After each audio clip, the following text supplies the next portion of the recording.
There are a handful of words that many of us have a really hard time spelling. And it might be because, although the words sound the same, they're spelt completely differently depending on what context they're used in. And it's hard to know which is the correct spelling, depending on which context. These words are called homophones, and an example of a homophone is the word there, which can be spelt like this, or can be spelt like this. We've already done one lesson on spelling homophones. Now, another area of difficulty for learners often is to know how to change the spelling of a singular noun. So that means when you're just talking about one of something, like one company, to when you're changing that noun to the plural spelling. So when you're talking about companies, it would be very natural, wouldn't it, simply to add the letter S to the end of company. But in this example, because it ends in a consonant and a Y, the plural is quite different. We drop the Y and we add I-E-S. Now, fortunately, there are 5 simple rules that we can learn for spelling plurals, and we've covered those 2 in another lesson. So today we're going to focus on just 5 of the most commonly misspelled words. Now, the first of these 5 commonly misspelled words is the word writing, which is in fact spelt like this. But often, many learners will double up this T before they add the ing. So we get something like this with a double T, which is where the mistake falls. Now, in a way, this makes complete sense because with many verbs, take for example the verb hit, when we add ing, we double up the consonant. So we double up the T and we add ing. The same is true of a verb like run. R-U-N, we double up the consonant and we add ing. But the verb write is quite different. And there is a simple rule that we can learn to help us remember to spell this correctly. And the rule is this. If a word ends in a silent E, we drop the E and we add ing.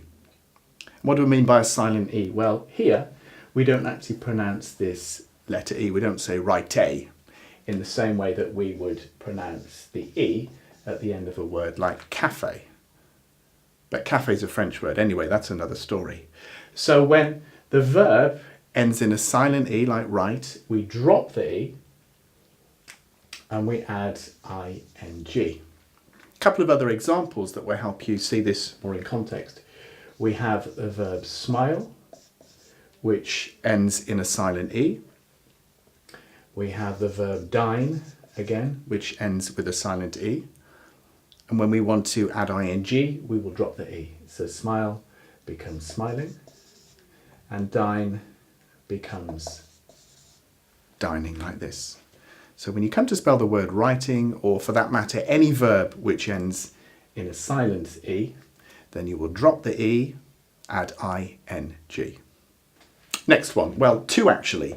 The word alot is in fact 2 words, 2 separate words, but often, and understandably, it gets spelt as 1 word, as a lot.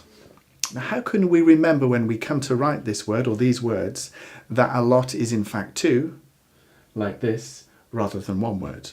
Well, one way of doing this is to think about what's the opposite of a lot. The opposite of a lot is a little. Would we ever think of spelling a little like this? Would we ever think of spelling a little as 1 word? Most of us would look at this and think, no, that just doesn't look right. So in just the same way that we spell a little as 2 words, we spell its opposite, a lot, as 2 words too.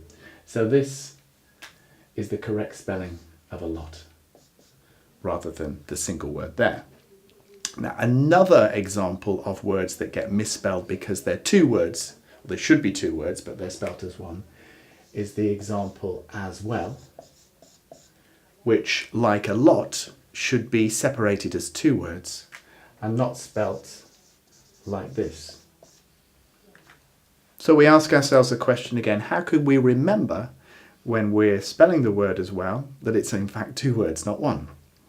Well, let's think of a time when we use as well in a sentence. We might say, I like chicken as well as turkey. So often we will say as well as. We often see those three words together. But we would never think about writing as well as like this, would we? With all three words squished together. So in just the same way that we don't join the second as to the well at the end of the word, we don't join the first as to the well at the start of the word. As and well are always separate words, spelt like this and not like this. And of course, this one isn't right either. Now, the last two of these commonly misspelled words are the words quiet, spelt Q-U-I-E-T, meaning not loud, and the word quite, spelt Q-U-I-T-E, meaning a little of something. Now, if you have a look at these two words, you can see how very similar they are to one another in their letters. So it's no wonder that we mix these letters up when we spell them. But what can we do? Are there any tricks that we can learn to help us to remember to spell quiet in this way and quite in this way? Well, one way that we can remember to spell these words correctly is to think of other words that rhyme, that are perhaps easier to spell. So if you think about the word quiet, which ends in I-E-T, and you think of the word diet, we will notice the same spelling pattern at the end of the word. So both quiet and diet end in the letters I-E-T. So when you have to use and spell the word quiet, remind yourself of a word that it rhymes with, such as diet, and make sure you spell the word in the same way at the end. You can even remember this little rhyme, keep quiet about my diet, and that may help you to remember them. We can use a similar trick with the word quite. Now, this word ends in the three letters I-T-E. Think of a word that rhymes with quite that we can call to mind when we have to spell the word quite. And the one that comes to mind for me, a simple short word, is bite. So bite ends like quite with the letters I-T-E.